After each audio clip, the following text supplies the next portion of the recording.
Ayan, magandang umaga mga kasamang dagat, mga kasamang karagatan. Ayan lang po ang aking nakayanan sa loob ng magdamag. 4 na puti at 3 itim.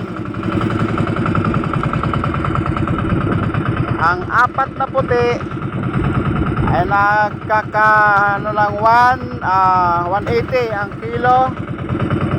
Yan ang espada. Tapos mga 4 na kilo yan times 180, pera na rin. Yun namang 3 itim, ang isa ay 9 kilos at ang isa ay 6, ang isa ay 4, 19 kilos times 90, pakikwinta mo na lang.